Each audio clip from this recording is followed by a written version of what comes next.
feeling good, can I tell? All that bullshit from the bridge. They were so my cousin Yvonne went to that school. Okay, hotel family, my name is Brother Ray. We'd like to welcome everyone. Did you press record? Yeah, is the red button up? The red light? Yeah, start over. Hotel family, my name is Brother Ray. We'd like to welcome everyone to the Brooklyn William Mackey Jr. History Club. We meet here every other Wednesday in honor of William Mackey Jr., the late great Alton Maddox, El Haj Malik El Shabazz, Linda Baker, Amos Wilson, Brother Gil Noble, Mackey's original Brother Assad, Minister Khaled, Louis Ray, Dr. Clark, Ivan Van Sertima, Miss Leola Maddox, and all the historians who gave up fame and fortune. They didn't have to go the route that they gave. They chose the path that did not bring them a whole lot of money. They chose the path of proof because they wanted to bring history to the people. And a lot of them paid a big price. Professor George Simmons. One of the things about Leola Maddox, she left us too soon. And Alton, Leola had an old car. And she used to drive from Teaneck, New Jersey, all the way to the United African Movement, because she believed in bringing people together for the lectures.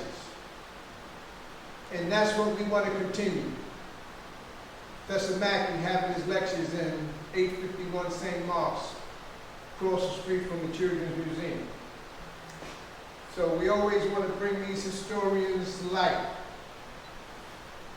So we meet in their honor. You're going to bring, first of all, give yourself a great big hand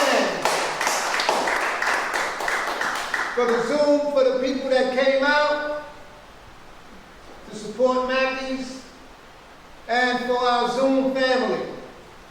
Brother Rajiv is going to bring the camera over to the Amos collection.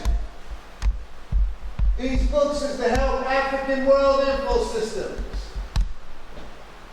And Brother Sababu to continue the work of Amos. We have Blueprint for Black Power, Amos's Classic, Black on Black Violence, the psychodynamic of black self-annihilation in service of white domination. Everybody talks about black on black violence. Every big city mayor, every regular person, you name them, and they're going to have an opinion about what we're doing to each other. Ba, ba, ba, ba, ba, ba, ba, ba. The name of the book is Black on Black Violence, the Psychodynamics of Black Self-Annihilation in Service of White Domination. And you never hear about Amos's Classic. We want to thank Sababu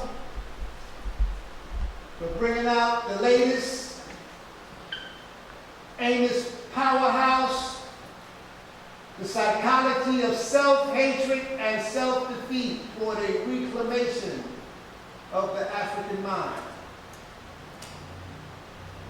Sababu did a good job on this one. The developmental psychology of the black child.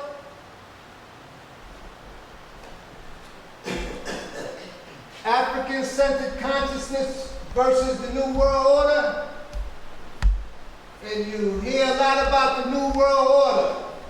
Every TikTok and Somebody saying the New World Order this, the New World Order that. Amos did this book a long time ago. African-centered consciousness versus the New World Order.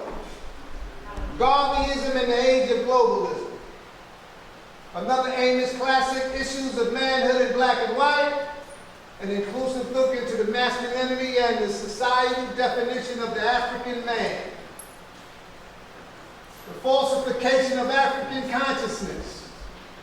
Eurocentric history, psychology, and the politics of white supremacy.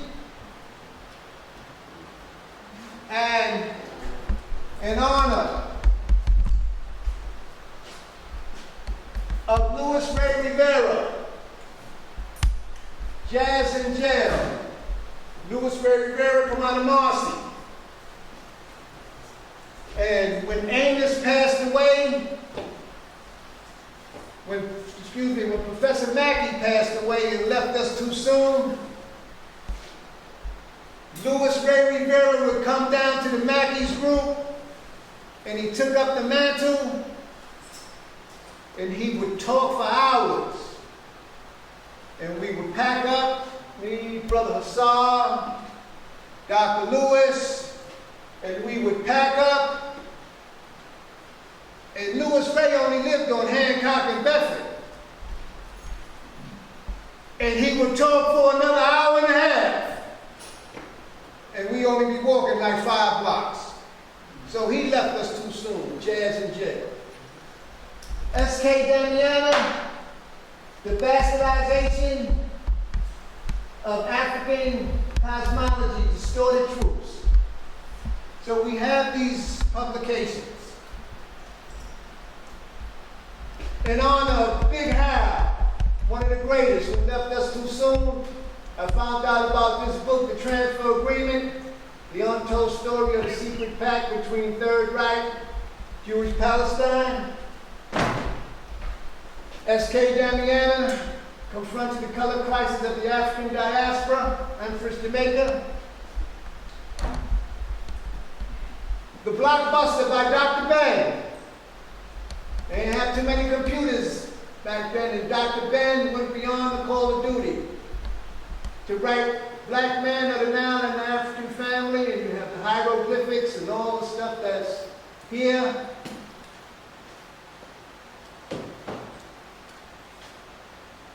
Dr. Scott Whitaker's classic, Medicine. Dr. Scott is out of Atlanta. The causes and solutions to diseases, malnutrition, and the medical sins that are killing the world.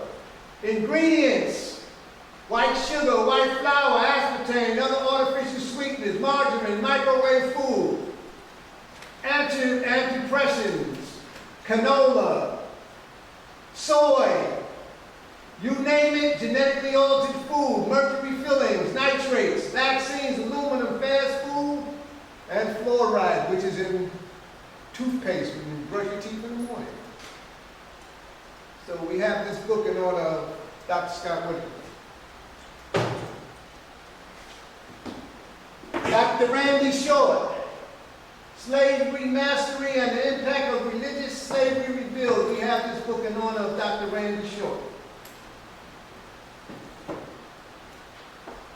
And in my opinion, the only person that cared about the people of the state of Georgia and its people is Cynthia McKinney. When China sneezes, from the coronavirus lockdown to the global political economic crisis.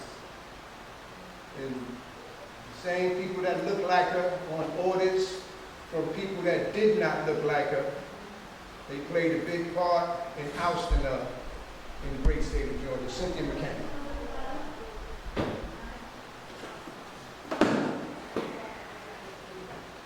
Causes unknown.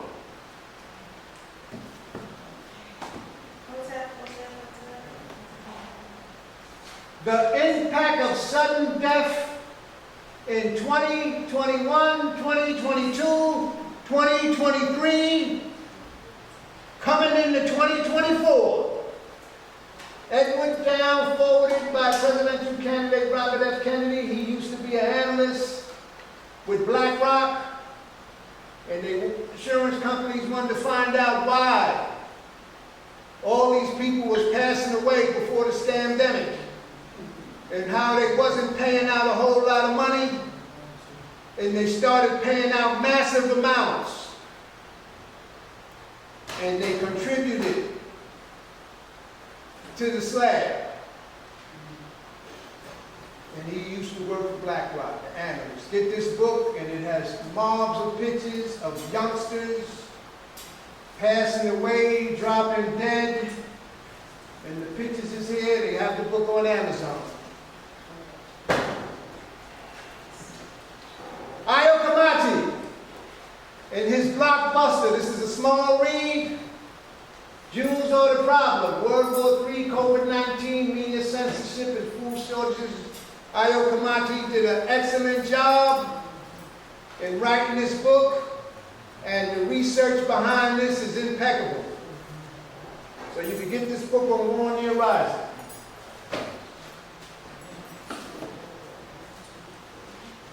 Dr. Joseph Bacola and Ronald Cummins, The Truth About COVID, Exposing the Great Reset, Lockdowns, and Vaccine Passport, and the blockbuster, The Real Anthony Fauci, by Robert Kennedy, Bill Gates, Big Pharma, and the Global War on Democracy. When you read this book right here, the tears will start running out your eyes. The Real Anthony Fauci. And I just got finished picking up this publication, and I'm just getting into it. Robert Kennedy, and both of these, all three of these are Times bestsellers. Vax and unvax, let the science speak. On the cover of the book, this book is based on over 100 studies of peer-reviewed literature that considered vaccinated versus unvaccinated populations. Each study is analyzed and health difference among infants, children, and adults who have been vaccinated and those who have not are presented in this context.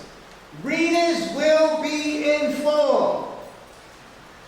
The infant-child vaccination schedule, thermosis in vaccines, live virus vaccines, the human papillomavirus HPV vaccine, vaccinations and Gulf War illness, influenza flu vaccines, hepatitis B vaccinations, the COVID-19 vaccine, and vaccines during pregnancy.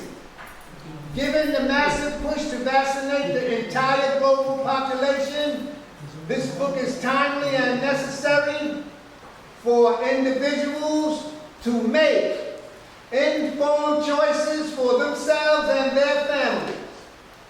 This ain't me.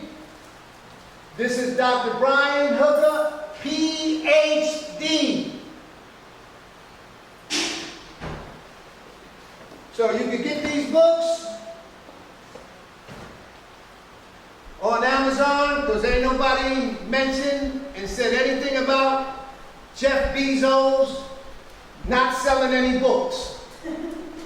Everybody talking about somebody banning books, and ain't a damn soul said nothing to Jeff Bezos on Amazon. They selling books like hotcakes. So you could always get the book. So I got some community events for individuals that still want to get information and pass it on. These are programs associated within the community in the global metropolitan area. Tomorrow, Thorough Black Talk with the Big Four, one of the hottest shows on the East Coast. Tad, Sister Keisha, Brother Ashe, Brother Blacksmith, and Sister Marcia. Thorough Black Talk Thursday at 8 o'clock. Comes on Facebook Live and on YouTube, Sister Keisha. And on YouTube. That comes on tomorrow. Saturday nights, our Philadelphia connection. While everybody is trying to get their groove on and get back into party hard, everything is over. Let's get back back to the way things were. Our Philadelphia connection with Sister Empress G and the Million Women's March. Blog Talk Radio comes on 10:30 Saturday night. And the telephone number is 1-319-527-6189. And you could call in and you could even speak yourself. And sometimes they go hot and heavy to sometimes 1 o'clock in the morning. Ayo Kamati saying this is Mondays and if you check Revolutionary Radio, I think it's 9 o'clock to 10 o'clock, or it might be 10 o'clock to 11 o'clock. Ayo Kamati on Sankofa Revolutionary Radio every Monday. WSYP 95.1. Brother Anthony Mohammed, that's out of Birmingham, Alabama. And the radio program is called Komati Live. And that also has a call-in number where you could call in and get in on the conversation. And he can tell you anything you want to know about the book he wrote. Our Baltimore connection. Brother Darren Muhammad, State of the City. He comes on sometime Wednesday, sometime Thursday on Facebook Live, Spreaker, and Instagram under Darren Muhammad, State of the City. Saturdays at 12 o'clock, Glen Burnie, 1590 AM, tune-in radio out of Glen Burnie, Baltimore. And Brother Darren Muhammad is doing an excellent job. He's a good brother and he's laying it down. Every Tuesday at 7 p.m., Dr. Aline, your immunity program, comes on 7 o'clock. Every Tuesday and Thursday on California Radio. Dr. Aline has an excellent program. He talks about the 19 and everything that's going on. Dr. Aline is doing it up real nice, and I can give you the information on his program. The African Echo Study Group out of Newark, New Jersey. Brother Trust Graham.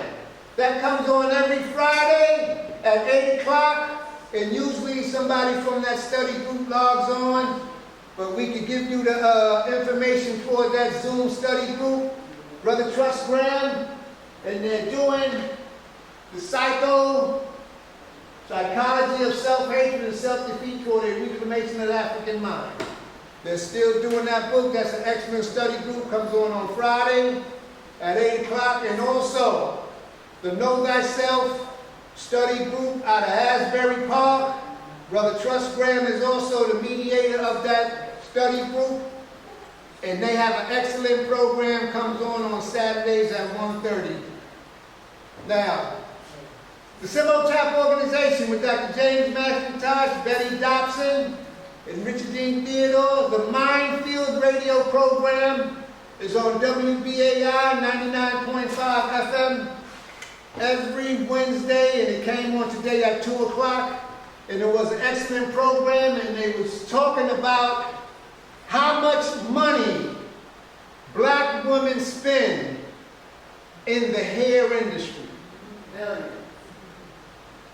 Unbelievable.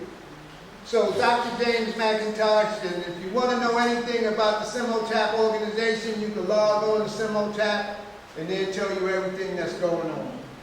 The Community Cop Family with Brother Mike Graves, Noah Leader, Julian Harper. That program comes on 5 o'clock on Manhattan Neighborhood Network. And you can go on YouTube and you can look up all the programs they did during the years and do your own study. All of the Brooklyn William Mackey Jr. History Club lectures are on YouTube under B.K. William Mackey Jr. and all of them will come up. So this way you could go and do your research on anything that you don't believe that a speaker is talking about. If you don't believe them, you could go do your research and check it out yourself. And that's what it's all about. So we want to thank y'all for coming out. Ladies and gentlemen, our great speaker for tonight has been a member of the Mackey's African Helping Africans organization for decades. He's been, this is part 4. You can see part 1, part 2, part 3, and he said, Ray, I got to bring in part 4 because so much information is happening in the great continent of Africa. And a lot of people just don't know what's going on.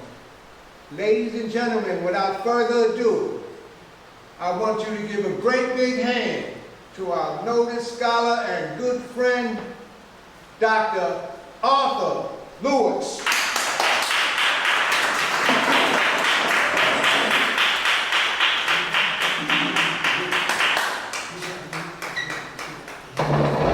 Thanks, Doc. Okay, no problem. Oh, boy. Good evening, community.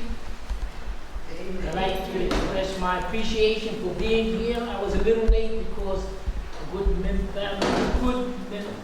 family member and friend had a little problem, so I had to stop past the hospital and make sure that they took care of her all right. Right. So we're here. This is William Mackey's lecture series. It's conducted in Brooklyn, New York, United States of America. And this is part 4. And the Mackeys to the group, 3 members in a community that also here have given me permission to come in front of you to talk. So when they give you permission, you have to try to talk about something that's relevant. Again, to explain the format in which I present, I used to do PowerPoint, but it's visual and it's entertaining, and then many times it goes away. So I've decided to do it more on a one-to-one written format so that we could read it to the individuals who are listening online, and so that for those who are interested, they can take it, look at it, start study from it, ideas, because all we can do is share our experience. And that's what I'm doing here, sharing our experiences. We call this part 4 because there were 3 other parts that we attempted to piece together to give you an understanding or re-understanding or another way of looking at the world when we use the term human beings. So basically we're dealing with human beings in these papers that we have. In the primary human beings we're talking about are people within these countries, in Africa, Asia, Europe, Pacific. So we talk about countries, about people in different areas. Why? Because we as African people are a global people. There are more of us living in all parts of what you call the globe than any other people. You know there are Africans here in Africa. You know there are Africans all through the Americas, Africans all through Asia, 2,000 Africans in Iraq. You know there are Africans in China. We all over. We're the only people who are all over. And which we will do further. Your print, your footprint is in every single culture of human beings on earth. The music, the art, the literature. You can look at the flags, there are 190 flags, and you can look at the representation. There's at least 15 or 20 direct representation of your one set of your ancient goddess along the Nile. You see the bird, that eagle, Horus. You even have the North Star. There are 2 stars in the North Pole that revolve around each other. And your ancestors took 2 triangles and put them together. And then so the Israelites used as their flag that symbol. It's the North Star. Ethiopia has the same symbol. And you will see when you look at the flags in Europe, Horus, and all of your gods. find a picture of the Russian flag. If you look at the symbolic Russian flag, you will see two birds stuck together, looking in either direction. And that's one of your gods, God Kinsu from Egypt. So your print is here. Documented where the Africans put out 10 major university systems in each part of the world to start educating the rest of the world. And you ask a Japanese scholar who made Japan, and then they say it's Buddha, which was brought from Asia across the water into Japan. So you look at all of the old Buddhas, they're all African, woolly, knotty hair, the features, everything. Right. So if you go back 400 years, we were just happened to be the victim of a group of human beings called, you call them white people now. Professor Mackey explained to us these Germanic people, as he said that he came into history as marauders, come down from Germany, went into England and Spain and Portugal, etc. So we had the misfortune of suffering from a slave trade by Europeans who were just extracted these Germanic tribes. So the world was put under a type of slavery from those white people you call Europeans. We suffered. Indigenous people here in Central and South America suffered from it. The Asians suffered from it, and we suffered the last 200 or 300 years. That's how all the European civilizations that you now, France, Germany, etc., they all started when they began to go into Africa, steal the people out, to take you out, skilled and unskilled, so that you can come and build their area. So when they took us out, they took out skilled, unskilled. They took your technology, your weaving machines, and your use of metals, etc. And that's the beginning of the Industrial Revolution. And the reason that I preface that is because if you listen, you go online and you listen to the speeches of the young men and women in their 20s and 30s who are the foreign ministers and the deputy ministers in the UN from Niger, from Mali, Burkina Faso. They talk about it. They give honor to those African people like Martin Luther King, Malcolm X, and then they go into the continent and they tell about the leaders that our leaders like Sankara have been assassinated, poisoned, and murdered by white Europeans, including the United States. So what they're doing in these speeches in the UN, they're telling the world, we know what happened to us in the last 300 or 400 years. We know who the enemy is, and we're arming ourselves so that you're not going to ever be able to do it again. That's what they're telling you here. Okay, so I'm trying to fit in what they're talking about. So it's like a puzzle.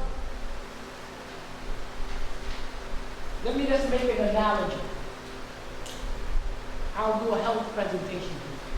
When you compare the cell, the way we're taught, the cell, the cell of a plant, the cell of a bacteria, and the cell of an animal, based upon what we look and see, they're 95% identical in that their structure, the DNA, and the biochemistry. So they say plants have, okay, so what's the difference between an animal cell, a bacterial cell, and the plant cell? When you look at them, the structure, the DNA, RNA, they're about 98% the same. The difference between an animal cell and a bacteria, the bacteria has a cell wall, animal cells don't. But the bacteria has everything that's in your cell is in you. The only difference between a plant cell, what you call a plant cell that makes energy from the sun. The chlorophyll has everything the animal cell has, the bacteria cell. It has identical. The only thing is it has little bits of chlorophyll in it to take the sun.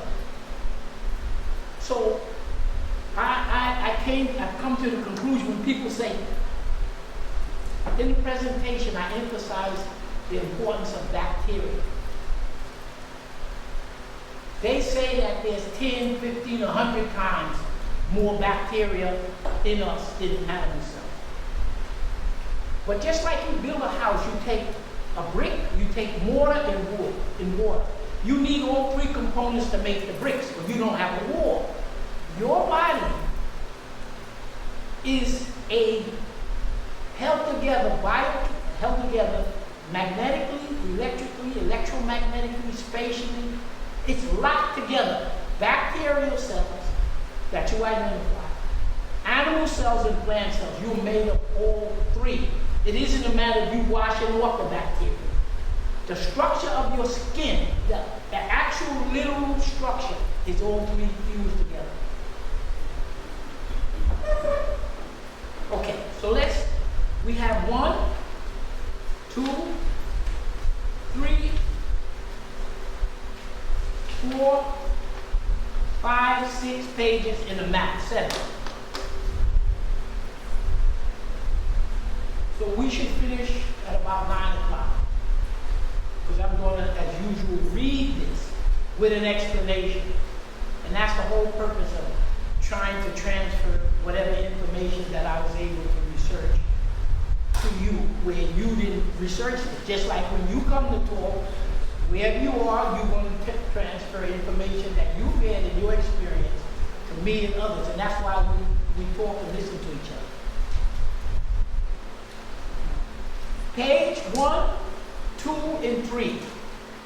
What I call page 2 and 3, what I did was just copy down the birth rate of what they say is the globe. 190 countries plus territories. And they analyze and say, who's having babies? Who's not having babies? Who's replacing themselves? Who's not? So after I finish page 1, we're going to look at page 2 and 3 to show you how to use the chart. It's simple. So we'll be finished 3 of them, 6 pages in less than 10 minutes. Okay. The 4th page is a page of China, the People's Republic of China, Big China. And we put certain things here. And the reason I include China is because China is the largest, most powerful country at this point when it comes to industrial production. Africa will replace them in about 15 years. So we, just like that technology that they took from us during slavery, and we continue the technology in the United States and Europe, and then they start stealing from us and they build this industrial society. And then when Reagan started, and beyond, the white people, with all of this technology that primarily came from us from the United States, they transferred it all over to China for profit, making China within 30 or 40 years the largest industrialized country. Sold everything away. They committed economic suicide.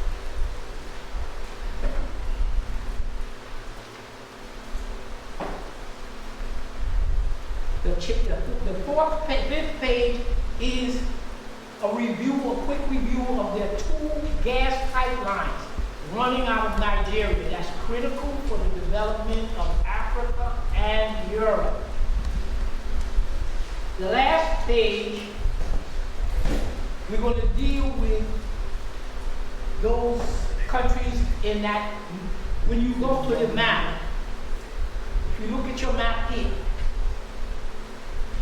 if you look at the map of Africa, you see there are 2 different color gradations, correct? Yes or no? Yes. The color gradation, the darker one, north. That's what we're going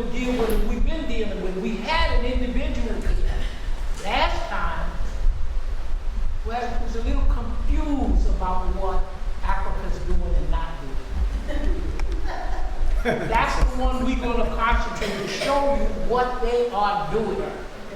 Okay. Yes, sir. Y'all been here last year, y'all know what we had. Let's go on. Let's get started. Hope I don't have this out of sequence.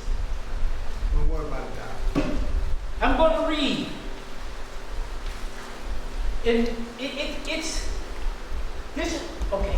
What I'm saying to you, the research that I've done, the young sisters and brothers in their 20s and 30s who are now in the UN from these countries, they're telling the history.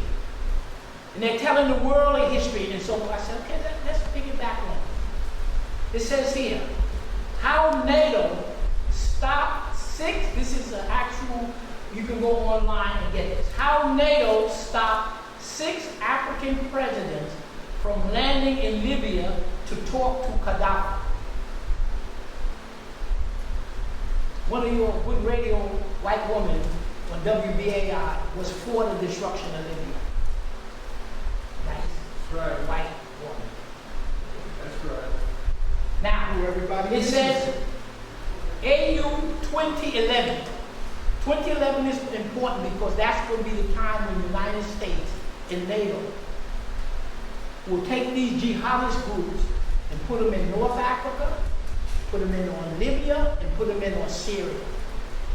They had these same jihadist groups in Afghanistan. So everybody knows who these jihadist groups that all of a sudden they pop up on this other upper stretch of Africa.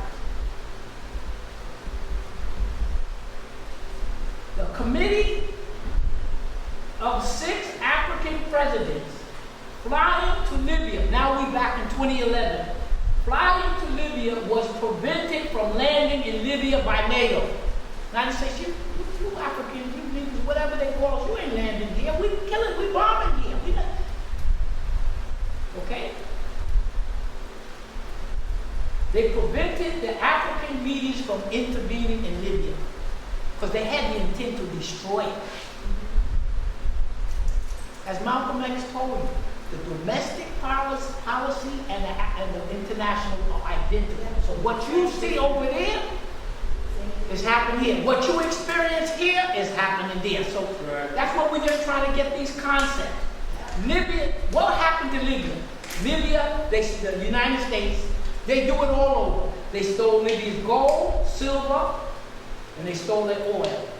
The water aqueduct that they had tapped into the water under the desert, this massive aqueduct, they destroyed it. That brought the water from the desert to the front of Africa to provide water for irrigation.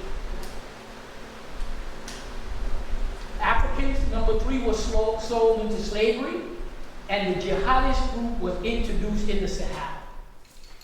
Okay?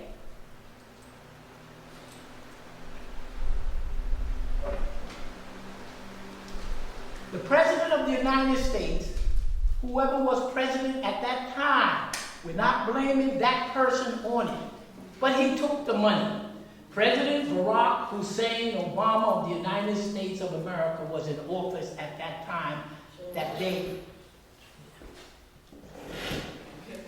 Down below, the Congressional Research Office from the United States Congress yearly 2023 report on armed intervention by the United States, public record from 1991 to this year, United States invaded 251 countries. Now you see why all these countries, now that China and Russia and others are getting strong, why they don't want anything to do. So if you think you have animosity, hate, or whatever you want to call it, about how you've been mistreated, from 1991 to 2003, United States invaded 241 countries. China at that time invaded none, and Russia invaded 5. And it was only because it was on their borders. We go on to page number 2. Page number 2 is, you see all these list of countries. This is the list of 190 countries and territories. And it's titled List of Countries' Fertility. You can look it up, but I wrote it down just in case those who don't want to look it up. And the replacement rate is, they say, you need 2.1 children, a man and a woman, not a married man and a woman, a man and a woman who makes babies. Homosexuality, all that stuff, that's nonsense, which we know. Go ahead. And if you look down, you will notice, because we're not going to spend time to analyze this, you'll notice that this first column, this whole first column, this whole second column, the first and second column, they're mainly African-based countries. And they all have a positive birth rate. So what do you mean positive birth rate? The highest, the country that produces the most children is Niger. 6.8, they say. So you have to produce 2.1 child. In other words, the man and the woman has to replace themselves. So you got to have 2 children. But they say you need a third children because the children die, etc. So when you look at it, you will notice the first 2 columns, they're 1, 2, 3, 4, 5, 6, 7 of 190 countries and territories. The first 2 columns, they all have positive birth rates, meaning their population is growing. If you look at the third column, you begin to see just about replacement. All of these first columns, they're adding more people on. The population is growing. And this third column is growing a little, and the fourth column is below 2.1. Okay? Let's go to page 3. It's critically important because if you don't have babies here, Africa has 1.5 billion, they say, and growing. And they say by the year 2050, 1/3 of the world will live in Africa. Africa will be 1/3 of the population of the world. That's in Africa. That's not counting all of us who are all over. So you're talking, we're close to bunch to maybe close to 1/2. The way it used to be before they start killing down. They killed down millions of us in Africa, just like they did here. Now, in the third page, in the lower right-hand column, is a brief summary of the chart. Sub-Saharan Africa. That means in all of Africa, here, down, the whole continent. It has 4.6. So the entire continent of Africa is growing. Young people, vibrant. That's the important thing you have to do. They always say, they make you believe that Africa is not important on the scale, and to show you how important Africa is. So number 1, it says Sub-Saharan Africa. All of the countries here, the whole continent is 4.6. Your population is growing. This upper corner here. The Arabs, they put 3.1. Their population is growing. The so-called Middle East, you still talk about mixtures of people. 2.7. Middle East, North Africa, 2.6. So they're saying that these countries here, along here, they're Africans, but they're like mixtures of Berbers. Like we have mixtures. We got cousins and uncles, or blonde hens, the same thing here. They're still African. But the Africans, those who look in the mirror, they no doubt about you, they're here. But the whole continent is growing, but it's this part that's really growing. This part is growing modestly. The Caribbean, they say Latin America, Latin America number 5, Caribbean number 6, they said the population is barely replacement.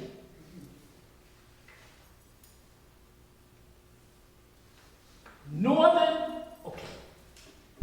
So basically what you come from the chart is, if you go to the world, all human beings on earth who somebody classifies as white, the population is diminishing. So if you hear, white people, and I use the word white because the racists, they want to categorize everybody as white. Okay. The population of Australia and New Zealand, which are predominantly white because they took us over, eliminating a large part of our population. So Australia and New Zealand are considered white nations. Canada is considered a white nation. So you have the Five Eyes. You have Australia, New Zealand, Australia, the UK. And then you have US, Canada, Australia, New Zealand. The way you think about it is you have two in the Pacific, Australia, New Zealand. Two in North America, Canada and the US. And then the fifth one is England. Of course, they say Five Eyes, you know, they look out for each other. These, the way they designate themselves, we're white countries. We run things here. We're going to hook up together. All of these white so-called Australia, New Zealand, the UK, Canada, US, Australia, they're all negative. Your population is still stable and barely creeping up according to the statistics. But the white people here, white people in Europe, they're supposed to be 4 or 5% of the world's population, and they're dwindling. A British, forgot his name, a British historian, Young, was complaining about white people disappearing in Europe. And he didn't know whether or not, what to blame on homosexuality. They don't know why. Yeah, he was a homosexual, so if you're not making babies to put somebody here, what the hell you complaining about? He ain't having a choice. The Pope told the Europeans, at the rate you going, not having babies, you letting all these Africans, you letting all these Arabs in, you letting all these Turks in, for cheap labor, and whatever reason you letting them in, their birth rate. So you're in a European country with 30 million white people, and then over time, you have 30 plus you got another 10. So you're 30 and they're 10. It's like this guy said, you know, when the people of color come in the UK, they come in and they'll fit in, and Christians and stuff. But he said after the second or third generation, the population began to grow. They let their culture come out, the African, Caribbean culture, this culture. And what's happening is the white population throughout Europe is dropping, negative. And all those Arabs, all those Africans, and the rest of them in there, the population is growing. I think France is 25% non-white. I heard one statistics, I can't verify it. They did a study in Germany and found that the German whites were 40% of the population. So they have a double problem. They're not having the babies. And you let in the people of color, because you want cheap labor, whatever else you're doing. The Pope said you're not going to be here. So I put in these two charts, I can't emphasize more, that you got to, the most important thing for your survival is you got to have human beings.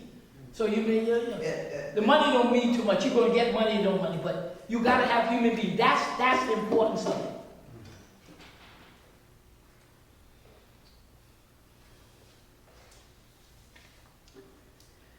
The fourth, I think this is my fifth. On your fourth page, you should have China. We did 1, 2, and 3. Right. Do you have the picture of China? Okay.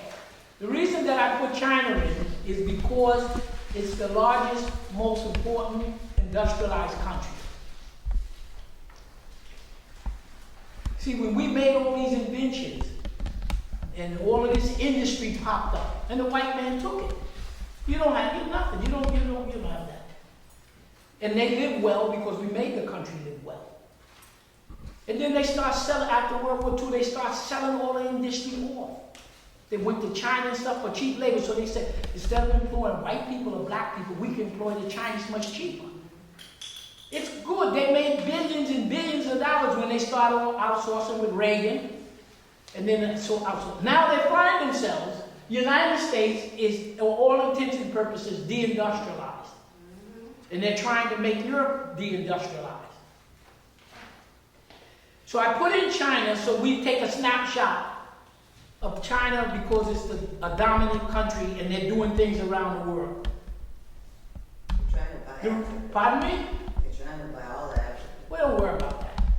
The Chinese have to go around the world, do business. What does China have? China has its commodity is, they realize that, look, the Africans don't have to leave the continent for anything. It's the Europeans that have to leave to raid to get things because they don't have it. What else? Africa has everything, so the Africans do not have to go out to steal from people. We went out and civilized people. We don't have to go to this one to steal this and this one.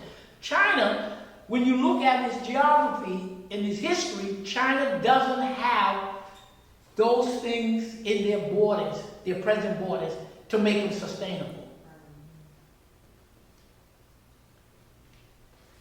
So you have to understand that connection. So what does China do? China says, we want to live well.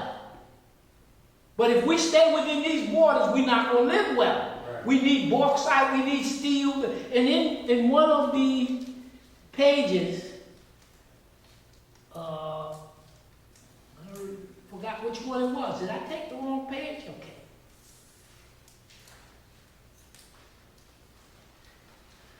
Yeah, I thought I had a feeling that I left something. Okay, but we can get to that. So China is manufacturing, but where does the metals come from? Where does the rare metals come from? Where does the bauxite come from? Everything that you need to become an industrialized country, you need certain things. Africa has it. Europe doesn't have it. China doesn't have it. The oil, the gas, the food, the iron, the steel, the cobalt. That's why China has to go out. China can't go out and steal it. This day, nobody's going to let you steal from them. So China has to work towards getting what it wants. The Europeans needed copper, diamonds, because you know diamonds are made industrial. So you had to go out and steal it. Nobody gives it to you, so you had to kill people and you steal it. China doesn't have it. So they have to go out to get it. But they have to give something up to get it. Nobody's going to let you. So they say, okay, I'll build you a road. So they have, I'm not saying, this is not what I say, this is what they did. Right. The Belt and Road, they go around, we'll build your bridges, your tunnels. So they said, in order for us to get the food we need, the aluminum, everything comes from everybody else. We got to do something. So that's why China's in Africa making deals because they know that in order for them to get the food they need, in order to get everything they need to become an industrialized place, you got to come to Africa. They can't come to Africa like the Europeans steal it. So that's why they're in Africa. And at least the Africans are saying that I'll give you so much bauxite, I need a railroad. I give you so much this and this. But in the process, it's technology transfer. Just like we had the technology in the world most of the time, the Europeans ripped it from us, they had it. Then the Europeans outsourced it to China. And then you're going to come back and you're going to reindustrialize it. Okay. So that's the point of the chart, to let you know China is here. China is about the size of the United States, 3 million square miles. It has this configuration within Asia. So in other words, here's China, you're looking at it, it's like you would look at China here. You're looking at it, and this is north, south, east, and west. And I put here the number of countries that China boards, that have a border with China. Mongolia to the north, Kazakhstan, Tajikistan, Pakistan, Afghanistan, India, Nepal, Bhutan, Laos, Vietnam, North Korea here, and Russia here. These markings you here is the Himalayas. Why do you put it there? Because all of these rivers, you were still with me here? All of these major and minor rivers that run through Asia, the Himalayas, they're mountains, snow. Then the snow melts. That's the origin of all these major rivers in Asia, the Mekong Delta and all this, right? After 1949, after the communists won the Civil War, next year, see China here? China was put together in pieces like US was put together. The gun.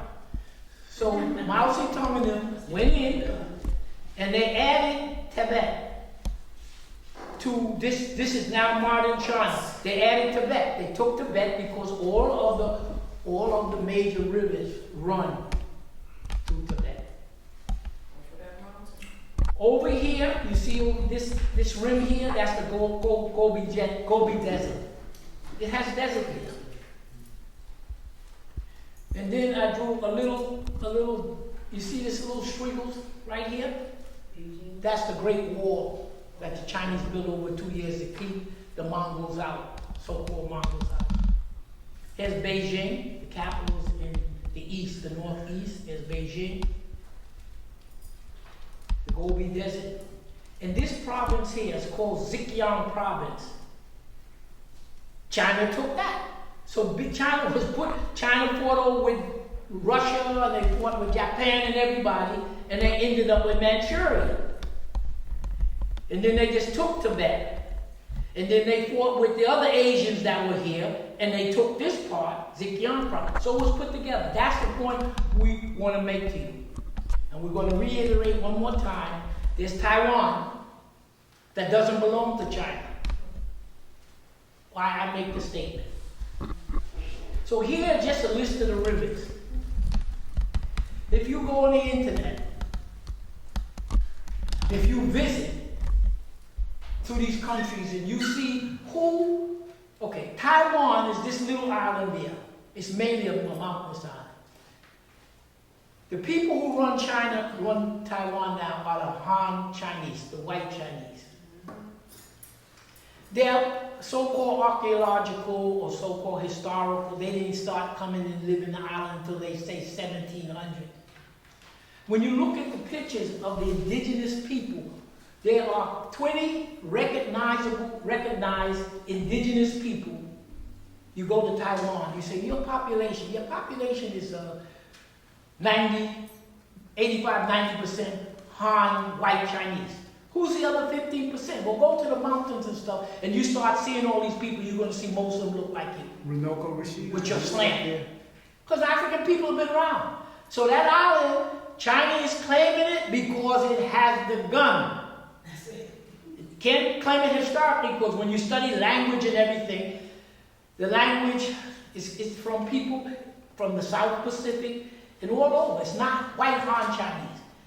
There's a mountain chain here. The mountain chain cuts China into 1/3 and now it's 2/3.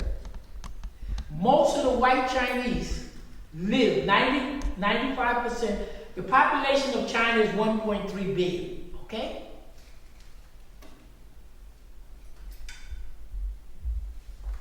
%95 of the population of China are white Han. The other 5% are 59 recognized non-Chinese groups. So in other words, what we're saying here is the white Chinese control all of this mass. The white Chinese live east of this mountain chain. And very few of them live here. Who lived here? All the other people. All of the non-white Chinese, non-Han Chinese. So in Taiwan, the white Han run it. They're 95% of the population, but there's still 15 or 20 distinct groups that's been there hundreds, if not thousands of years, that the Chinese Han recognizes. There are 59 ethnic groups here.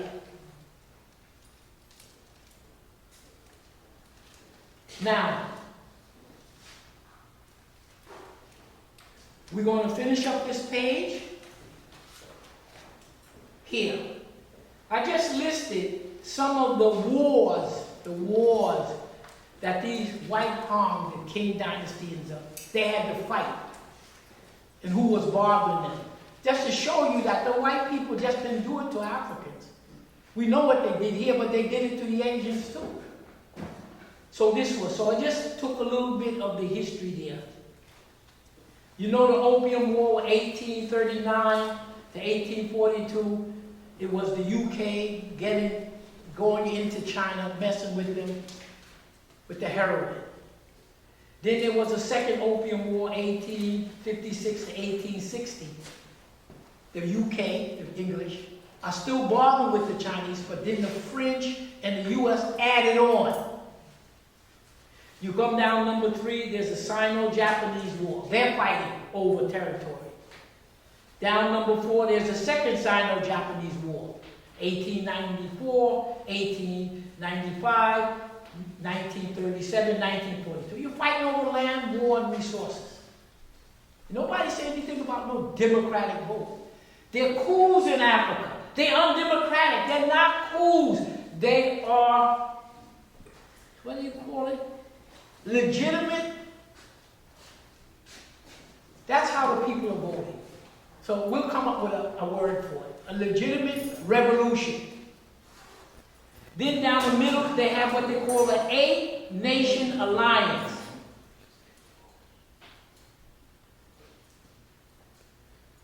It was between the Chinese, and it was the French, Australian, Italian, German, Japanese, Russia, US, and UK. They all went into China trying to steal. You come down number 6. You had the Chinese Civil War, which was going on from 1927 to 1949. Then number 7, you had what they call Operation Believe. Is when the United States sent in Marines, and they were there for 1 year. Then in the upper left-hand corner, you have the Korean War. Then you had the First Indochina War. That's the war between Vietnam, Laos, and Cambodia against the French that they lost. And then the United States stepped in with the Vietnam War. It's just to illustrate to you that the Europeans were there bothering the Asians too.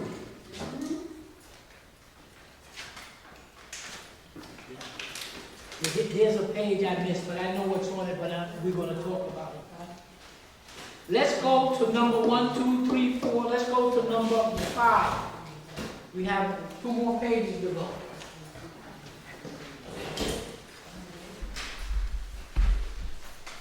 What it says here, it has a schematic here. And then it has another schematic here. In Africa, when you look at your map, and you look at everything here, this big loop here, from Nigeria, there's a pipeline, it's a gas that comes from Nigeria. And there's a pipeline that runs from Nigeria right along the coast of West Africa. And then it ends in Spain. So Nigeria, and you see on your map here, is supplying gas to all of the West African countries. There's a sheet that I made up, but I forgot to include it. But the importance of the sheet was that in order for you to have, if you want an industrialized country, you need cheap, inexpensive gas. Gas makes heat, right? You need it for heating. You need it for your factories to make your aluminum, to make glass, to make steel, for everything. Automobiles and cars. So when the Europeans, when Africans start developing their gas and pipelines all over, the white people know that what's going to happen is once when the Africans start putting more gas pipelines in, that means you're going to have the energy to industrialize. You want to make, again, you want to make all of the things you go into the store. that's manufactured, that's come from other places. They had gas to make the glass, to make the aluminum, to do the steel, cosmetics. Everything manufactured needs energy. And so this pipeline is critical because that's one of the first things that Nigeria can use to industrialize all of this area. Just like you see the United States industrial, just like you see China industrialize. China's industrialization doesn't exist without gas, without oil and gas. They have some, but it's minimal. Most of the gas and oil that China gets to run it comes from Russia. Now that they blew up the pipeline, Russia's diverting all this gas. They're running pipelines into China. There's pipelines coming from Turkmenistan, Kazakhstan. So what China is doing here says, I will buy all of the gas. So where is China getting this gas from to run this powerful industry? Russia, Kazakhstan, Tajikistan, Turkmenistan, Iran, and Saudi Arabia. But they also are going to get it from Venezuela. So what China is doing is making sure that it has good relationship with all of the countries that have oil and gas. Because if they don't have oil and gas, China doesn't have an industrial base. Russia's running pipelines. You look at Kazakhstan, Uzbekistan, Iran, Saudi Arabia. And now that China is buying so much gas and oil that used to be paid for by dollars, no longer paid for. So this arrangement is breaking the US dollar, because remember the petrodollar. Okay. So we look at China for you to understand that it didn't jump up some industrial might. It put the country together by force. Nothing wrong with that. Everybody does it. It has the largest industrial base at this point because the white man transferred all the technology over to them for money. And it's your technology. And it's not possible unless they get adequate gas and oil from Russia, Saudi Arabia, Iran, and the Asian countries. So those Asian countries, by selling China oil and gas, they are allowing China to industrialize.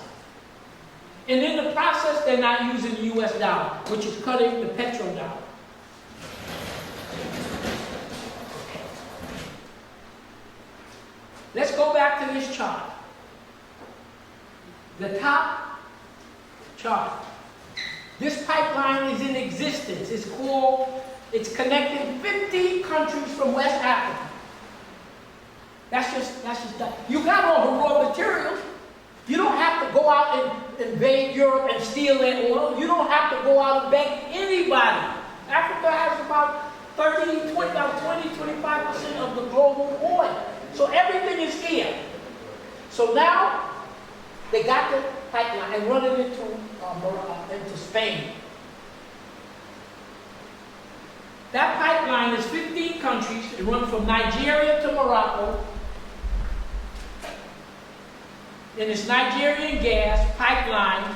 It cost them $25 billion, and it runs 5,000 miles. So Africa has beginning to put in the infrastructure for the industrialization, if you want industrialization. The middle line, see this bottom one? If you look here, this represents the top one. You see over on your right, what does it say? Algeria, right? Here's Algeria. Correct? So Nigeria wants to run the gas from here, pipeline all the way around. Nigeria wants to then tap in their gas and oil field and run it north. From here through Nigeria, Niger, Algeria, and then out to Europe. This pipeline that you see, they call it the Trans-Saharan Gas Pipeline. Niger, and Algeria. Why they're trying to build it quickly? Because of the gas that they can no longer get from Russia. Europe has lost a large percentage of their gas. They now deindustrialize. So they say, why don't we pass this pipeline all the way through here and get some Nigerian gas to Europe, to Spain and Italy. So the Nigerians, they like money. So they make a deal. The president of Nigeria, you know, the new president, has anybody followed the fraud that he's perpetuating? Okay, we'll talk about it. Right, yeah. That's a whole Whole nother lecture, Yeah, but think about it. If you think about it, the Nigerians think, Part 8. yeah, the Nigerians think about how they can make money here. But why don't you run the gas pipeline and drop it off and industrialize all of Northern Africa? Because you got the oil. Everybody has the oil, but you got it already developed. So if the Nigerians weren't thinking so much of this, they could drop off this gas pipeline in 10, 50 years, knock China out the box. Because they got it right here. So so they wanted to the president, this new president, immediately wanted to invade Niger. And did he expect that they're going to invade Niger and they're going to let the pipeline run? It doesn't make sense.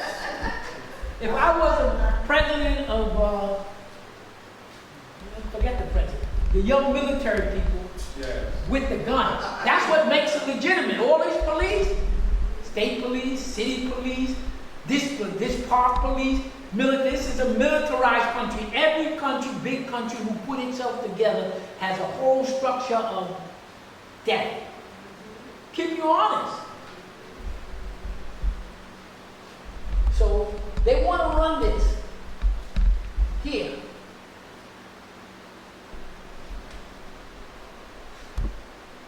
If I were Niger, I said, okay, I'll let you run the pipeline. They said the pipeline from Nigeria that's already feeding Africa here, the pipeline will run through Nigeria, and Algeria. And they said here that 1,000 miles would run this way, 1,000 miles this way, and 300 miles running through Nigeria, and 22,300 to Algeria.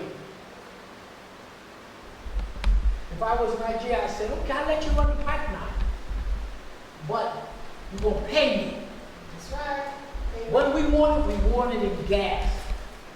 And we want the Chinese, the Africans, the Russians, and anybody else who has the technology to tap that gas off here into Niger. Then run a pipeline over to Mali and here. That scheme will industrialize Africa. They know it's coming. Some of the African, when you listen to some of their talks and lectures, said the Chinese did not bring this plan to us. We always had the plan. But the Chinese is the first one because they need things from us. And we can barter. The first one who offered to help you build it because they know they can't steal it. If the Chinese could steal it, then why would they offer? They can't. They can't. Okay. So what I was mentioning to when people say, oh no, Africa can't industrialize it, that's what you already got the gas line here. You can run it here and run it through there and run it through Algeria. Now, as we wind down, we're going back to page 1. Because we're going back and forth.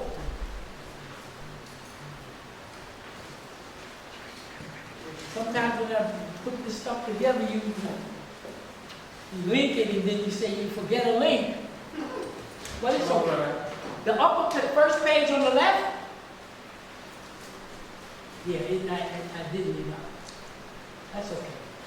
The first page on the left, Venezuela's president and vice president visited the People's Republic of China, Big China, from 9/8 to 9/15 of this year. Why did Venezuela, why did Maduro, why do you think they go into China? Why did anybody go to China? What do you want? Pardon me? You want them to come in and build the technology. Right. While they're building it, Right. your people gonna work, and you're gonna have the technology transfer 2, 3, 4, 5 years. You're gonna build schools. Right. And if you see the plans that China had to put out, they know they gotta do a technology transfer, just like they got it. So they visited it. Venezuela has 300 billion barrels of oil, 17% of global reserve. The United States has been stealing Venezuela's oil since 1918. And then Chavez and them just stopped the stealing.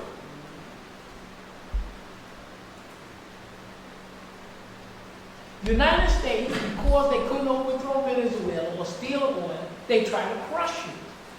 So right now, the United States has 90 sanctions against Venezuela. That's like somebody saying you've got 4 bank accounts, they freeze every one, and then they stop you from paying your mortgage for the foreclosure, and then they don't. They go to the garage man and say, "Don't fix his car." That's how they, and that's what the people are getting away from. So they got 90 sanctions on them. The United States froze 23 billion. They just took it. Freeze it. What you gonna do? Fight them? They took 300 billion from Russia. They just froze it. What you gonna do with it? See, but China, Russia has had an out. The 300 billion that the United States and the West froze of Russia's money in their banks. There were a certain number of Western companies that had invested in Russia, making money. So the Russian passed a law and said, you know, remember all those companies that were still doing business here? We calculate that their reserves, their banks and everything account is equal to how much? 300 billion. Now you got a choice. Same difference. If you keep my 300 billion, I'm freezing everything. All right. Okay. Take it for a second. Venezuela and China signed 30 strategic cooperative agreements. Energy, oil structure, Huawei, the technology, infrastructure, industrialization. 2001 to 2023, China extended Venezuela's 65 billion. You come and help us build up, you do the transfer technology, I'll give you the oil. What kept Venezuela stable when the United States was trying to overthrow it? The Cubans, they say, where they get their 40,000. The Cubans played the role of internal security. They played the medical, etc. Russia supplied the weapons, the jet fighters, the arms. China provided the, the civilian stuff. Taxis, buses, jeeps, fixing things. And Iran came in and helped them keep up the oil. So Russia played a role in the military to protect them. Iran helped with the oil. Cuba helped with the security. China helped. That's what kept them going. Now,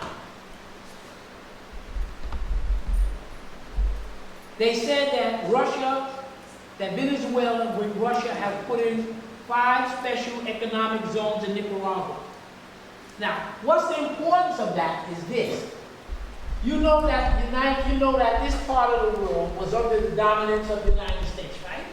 The Organization of American States. We read all those nations the other day. And every one of them, many but will tell you, they jam up everybody. Get them in. Take your stuff, overthrow you, rape you, they do everything. Now let's look at the countries that have shifted away from the United States sphere. They no longer use the dollar. And they're now doing barter trade, etc. Now look at this country. If you take Venezuela, the map is, okay. If you take Venezuela, okay, Brazil is in BRICS. They already connected with Africa, China, and Russia, right? Yes. Argentina was just added to BRICS. So the 2 biggest countries that make up 80 to 85% of the entire mass of South America, the 2 biggest countries, Brazil and Argentina, make up about 80%. So that 80% that United States used to dominate no longer comes under them. They're bartering, they're doing other things, they've lost that control. Then you add on Venezuela, now shifting to China, Russia, and the rest. So you have the 3 biggest countries with the most of the world, most of the resources, and most of the population, Venezuela, Brazil, and Argentina. They're all out of the U.S. sphere. They don't use the dollar. So if you want to use a geopolitical, the white man here has lost control here. Nicaragua, Cuba, and even Mexico. They're shifting away. So if Mexico joined BRICS, you have Mexico, Argentina, Brazil. The United States has lost control. So the white people want to know what's going on, what's happening here. Time's up. Okay? So that's the significance of Argentina, Brazil, and Venezuela. I would Since say that 80% of the immigrants here are from Venezuela because of what we did to their country. Okay, so when the question and answer, you can tell us that, and then we can mix it up. Okay, so that's the significance. All of Africa has shifted away from the United States and Europe. And when the young ministers that's coming in from these countries, some of the older guys wouldn't say it like that. But all of these brothers and sisters, Richard Malcolm X, Marcus Garvey, all of them, that's what they're talking about. We know who killed them. We know what they did. We know who the enemy is. So when an individual says, oh, these African leaders, they don't do anything, he's right. The handful that's no good that you're getting rid of. So this bloc has swung against the U.S. The whole continent, forget it. So Venezuela is gone. In Europe, as we wind down, in Europe, they said that this war between Ukraine and Russia was the first time there was a war in Europe after World War II. But the United States forgot that they bombed Kosovo. They wanted to break up, we're not going to go into the details this here. They wanted to break up Kosovo because Kosovo knows the Serbs are with the Russians. Okay, now we're going to end with the last page. And we're going to kind of summate what's in this area that we've been dealing with. But like anything else, you have to look at the world globally. That's what they don't want you to do. When you look at the world globally and you say, damn, at least, if you, okay, there are 1.5 5 million here. In Brazil, what is it, 150? 180, 90? Most of this is us. And you got another 50 here. And if you want to talk about race, if that's what you want to do, India,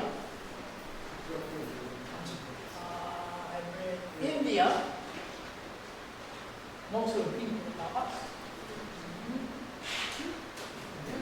Okay? So if you're talking about, if you want to classify, not whether you're in control, because we're not in control in India, we're not in control of Brazil. We're in control of this, but we're going to get control, like people are saying. The salvation of African people, the center of power of global African people is the continent. Right. We don't run anything in the United. You're not supposed to. White people came, they killed out of pocket, they slaved you, they got you locked down in these concentration camps in the city. You're supposed to suffer like this, because that's the way it's structured, so you don't get upset with that. But this continent, as the brothers and sisters in the other say, this belongs to Africa. We're taking it back. This is yours. Okay?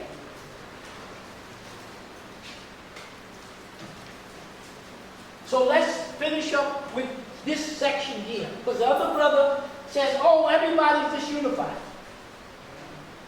Before we read the last page here, if we look at, if you cut the map on the chat, look at your map, and when you look here, you see the map here. You see where there's two different colors? Right.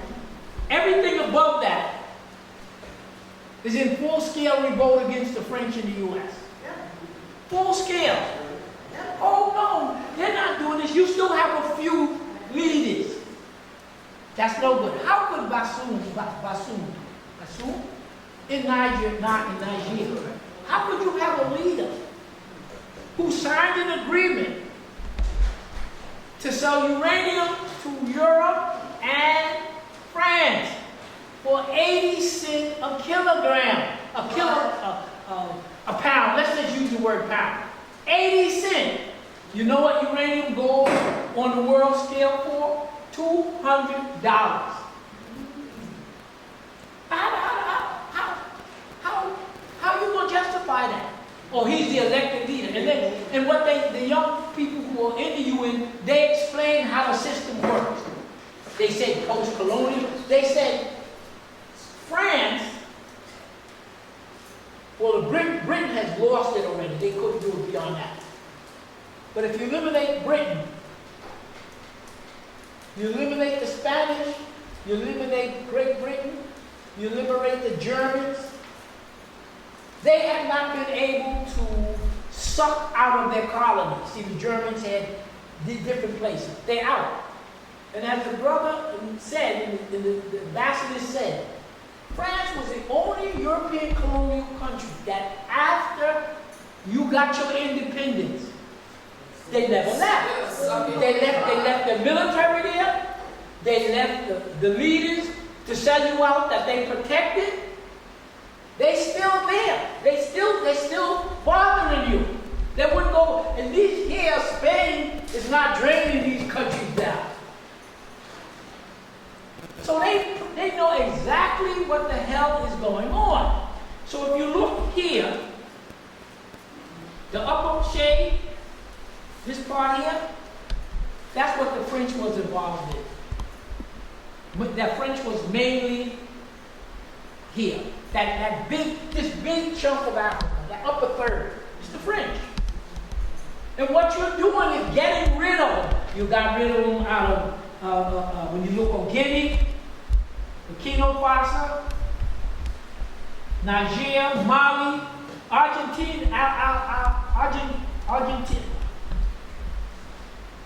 Algeria. They're pissed off at the French. They killed. Remember the Civil War? You look it up, and it was like 8 or 9 years they were fighting. The French says, we only killed 200,000. They say we count 1.5 to 2 million they killed. You know how we had this thing in the United States where we fighting and then they're killing us down, the Black Panthers? The vast majority of people in the Civil War was people of color. Arabs, Africans, and all the mixtures we have, right? They killed 2 million of them. You think they were able to get the French troops out and the ambassador. But the English, the French would not go. They had to lose 2 million people. See, Niger is getting off pretty good. It doesn't look like anybody's going to invade, but Nigeria has 20 million people, let's say. Nigeria is not going to lose 2 or 3 or 400,000 dead fighting the French. But that's the equivalent here. They killed 2 million. A bloody war. And they Algerians haven't forgotten. Because they stated it recently, said, we will give Niger, we will send troops and military assistance to Niger. Because we don't want the United States and the West to do to Niger what you destroyed Libya and cause the chaos. Plus, the French still are squeezing us over our phosphate and our gold and our oil. We want to deal with somebody else where we get a better deal. Right. So they're pissed off. There's an angry, you think you are angry during your, whatever we get angry about. You don't think they got angry? 2 million dead, men, women, and children? Morocco, every country here. These are the countries, the sheet that I left out, we could just say here, because it's the, okay. Every country here, above the Sahara, except for Sudan and Egypt. Egypt had the problem with the English. And Sudan had it mainly with the English. But every country here, you take this whole chunk here, that's 1/3 of the physical space of Africa. Every one of them suffered from the French, and every one of them is unified against the French. Morocco, Tunisia, Algeria, all of them are hooking up with the continent, and they're dealing with primarily Russia and China, because they're the only 2 countries at this point who can and be willing to help you militarily. And China will help develop you. That's what you need. You need the gun to protect yourself. So this whole area, this whole northern strip, you cut out Egypt and Sudan, almost half of the physical, may not be the largest population, because the heaviest population is in Nigeria. But when you start taking about area, at least 1/3 of Africa is in open revolt against the French and the U.S. And then the brother said, what's happening? Because you're not looking, you're not listening, you're not analyzing. So we'll end here on this last page, and it says here, the last page, maybe it was good we didn't get that other page, it would have been too much. Okay, we're up here. They have what they call, so what are these countries now doing now? Just like we said in Vanuatu, when I got there, I celebrated the first year of independence. It was a paper independence. I was there over a year. We couldn't leave the capital, my wife and I and the 2 children, because Papa, Vanuatu, just like Niger and the rest of them, the French are not going. The English are not going. They're not going to go. You gotta force them out. So Father Lenny went and he got the troops from Papua New Guinea. They were fighting in the island. And they killed whoever they had to kill. But they deported most of the French. They got the British out. Australia wanted the U.S. to intervene. But just like these groups said, all of the Pacific Islands said that if you try to overthrow Vanuatu's independence, a little country the size of New Jersey, when you collect all the islands together. They got rid of the French, the English, and told America to go to hell. Why? Because they knew that if they went in to try to reverse the physical, what Niger did, Vanuatu did, they didn't, look, I can't say what they did. The point is, you know what you had to do. They got it done. Got it done. That's right. When I went there, and I was supposed to set up the eye clinic and other things, I never got to do it, they obstructed. But I did hear it. A lot of the young children were deaf because they forced them off the land. And in the, in the tropical islands, they get cold at night, they get ear infections and they go deaf. And the Prime Minister was saying they were hunted down by the English and the French and the U.S. So what they went through is a small version of what the Algerians did. So that's what you have to do. You have to have somebody to give you the gun to get them out. So it's called a Sahel Military Alliance. 19/9/16/2023. It's a mutual defense agreement with Burkina Faso, Mali, and Niger. Burkina Faso. Here's Niger, Mali, and Burkina. If you attack one, you attack all. All of a sudden, the French don't want to invade, the U.S. don't want to invade, and Nigeria doesn't want to invade. Ecuador. Nobody in Ecuador wants to invade. Right. But when the white man realized that Algeria says they will intervene, Algeria's army is bigger than Nigeria. Algeria's army is better than France. So you ain't gonna just go in and kill off the people in Nigeria. The master people in Nigeria are with the coup. You want to get Mali and Burkina Faso. They have jet fighters, Russian, whatever they're agreeing to, they have jet fighters, they have helicopters, they have hundreds of armed personnel. They're being militarized. And what they said is, after they destroyed Libya, they armed these jihadists with the jeeps and the guns and everything to give trouble to destabilize the area.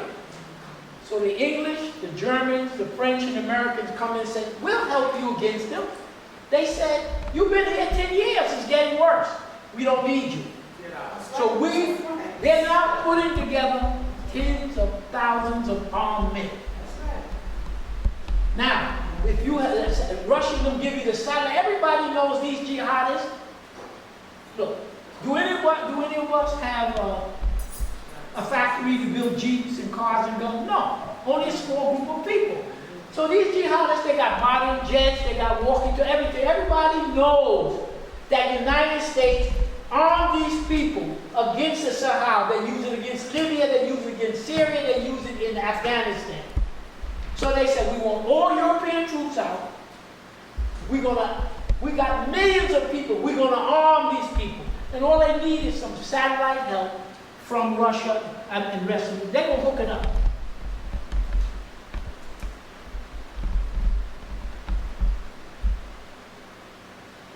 They had over here what they call the 5 Gs. It was Burkina Faso, Chad, Mali, Mauritania. In other words, these countries have already formed in the G5, these countries we're talking about, Mali, they've already formed a union to fight off these people.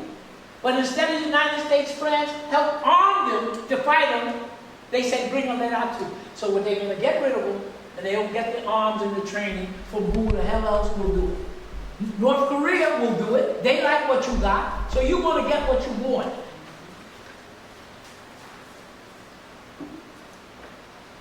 Now, who's supporting Niger as we wind down?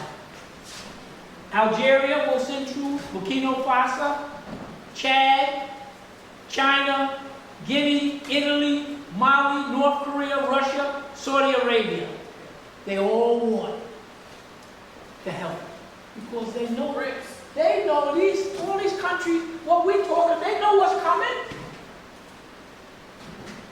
They know where the oil is. They know what area is going to be maximally industrialized. They say by the year 2050, 1 out of 3 people on Earth will live in Africa. Does anybody understand the population? There's no diseases here. resources. This is what's coming. Tunisia, Morocco, Algeria, Saudi Arabia, Syria, Venezuela, they all dealing with Russia, all China.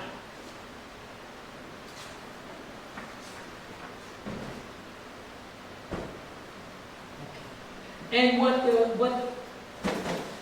the country of Mali, is it Mali? Well, I think it was Mali. It's the country here. France is no longer the official language. Yeah. They're getting rid of it. They say you use it in business. So what they're doing is they're beginning to reverse or correct the cultural thing. You got no language, you got nothing. Because what happens is, when we speak English, I was on 125th Street in 8th Avenue, and there were two brothers talking. Three brothers talking. And there was another brother, like me meaning an African person, a little older, and the brothers are talking, and he looks at me, and I look at him, I said, we've been away from the continent too long. That's all. They didn't de-Africanize us. But they're starting the whole cultural thing. The books are no longer going to be in French. See, that's how you do it. So they get rid of the language, so they got rid of troops. They're getting rid of the language. And now Niger says, if Europe gets 25% of its uranium from us, you're going to pay for it. We'll sell it to you, we're going to pay for it. Right. And we're not sending you our gold anymore. So they're okay. They're in good shape. The whole area is unified. They're making their deals with China because China will help to industrialize and share the technology. They're making their deals with Russia so that Russia will help them militarily. And of course, Russia and China says, I got some good, rich friends. And that's what it is. So what I would say,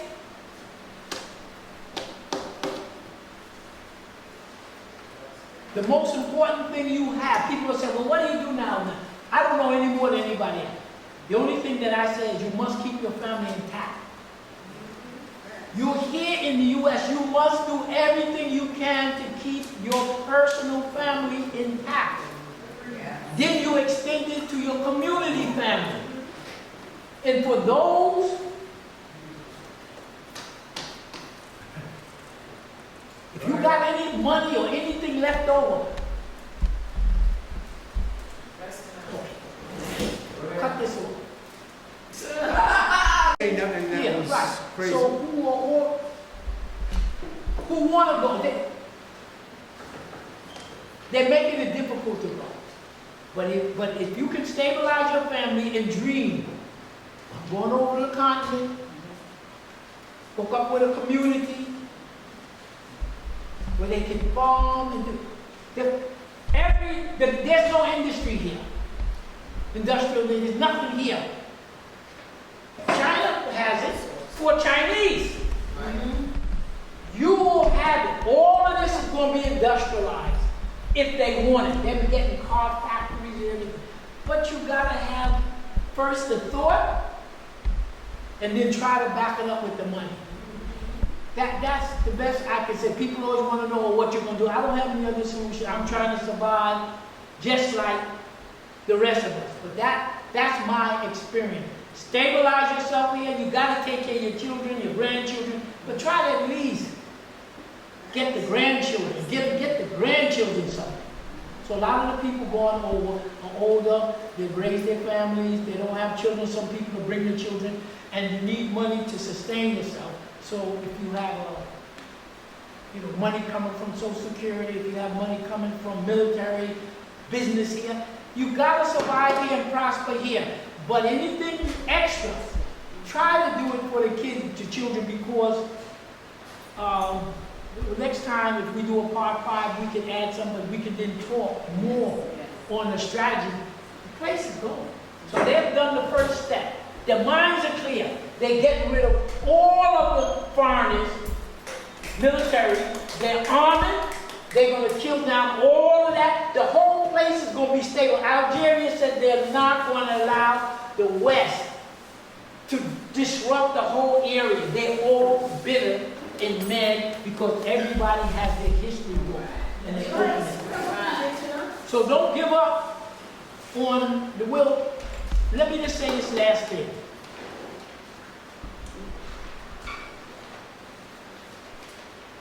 They did a survey. They constantly monitor all the people in this country. Everybody do. They keep.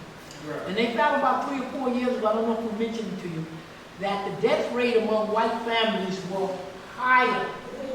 The death rate was higher than in blacks and Hispanics. That's right.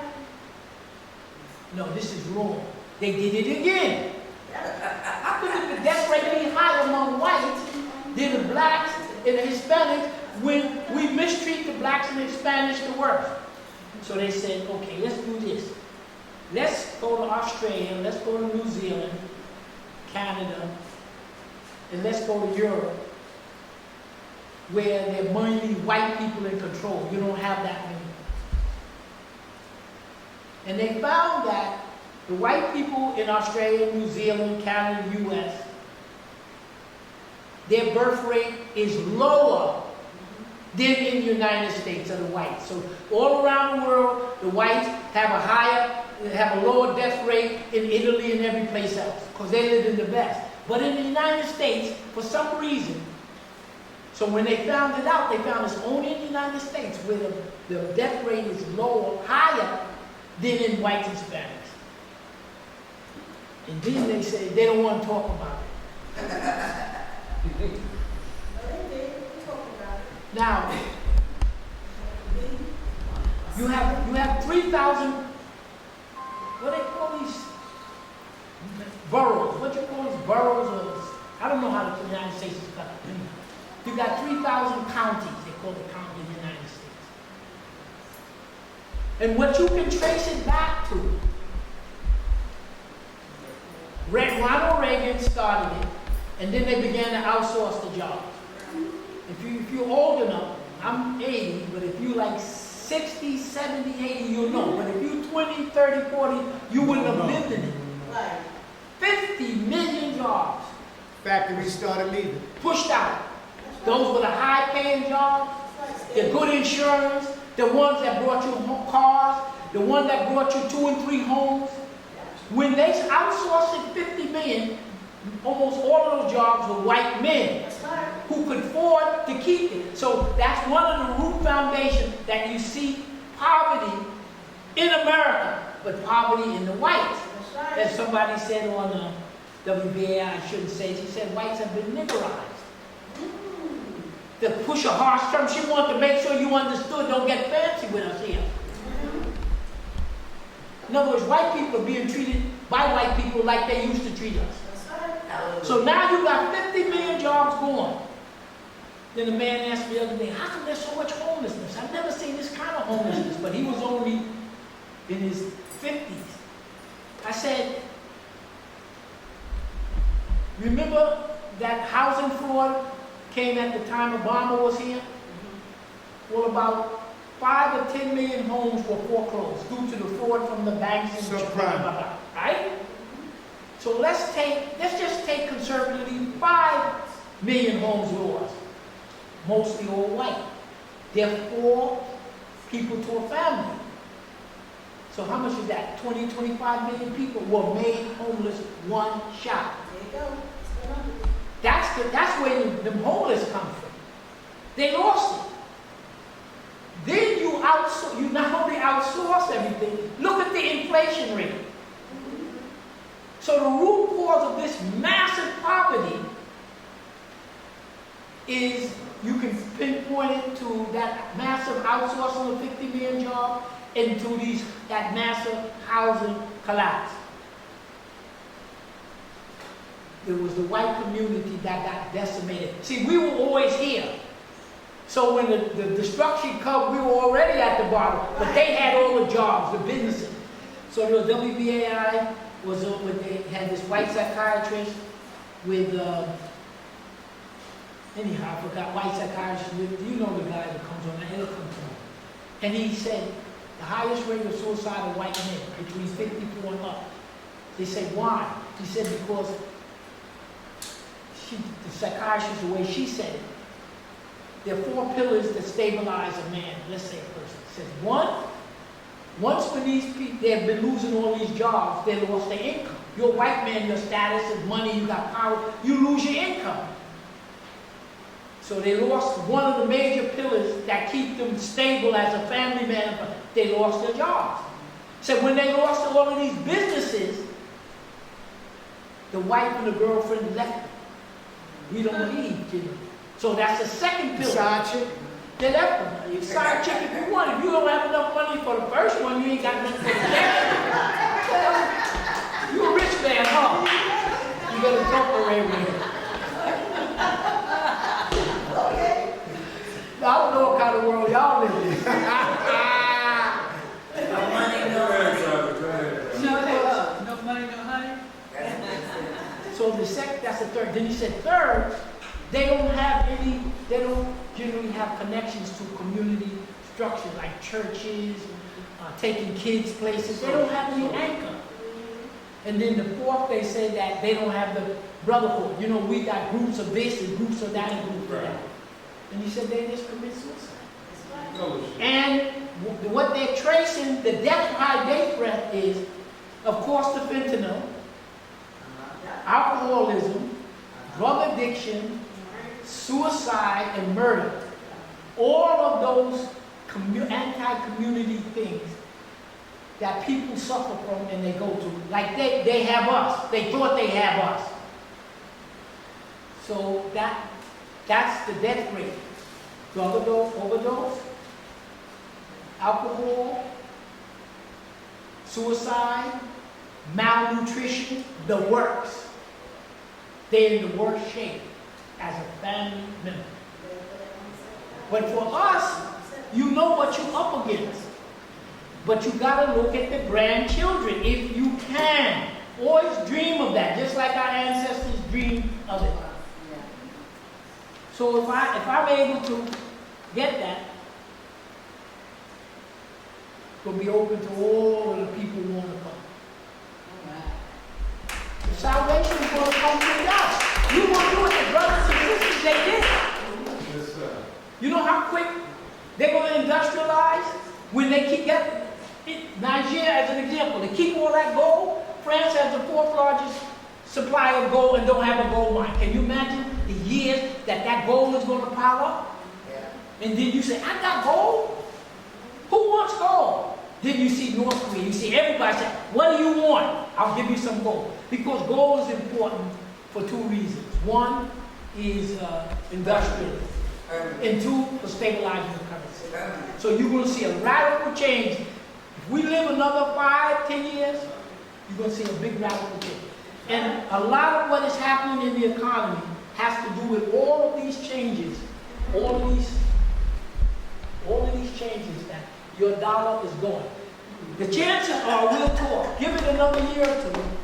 We're being slowly cooked, you know, in terms of income and money and everything like that.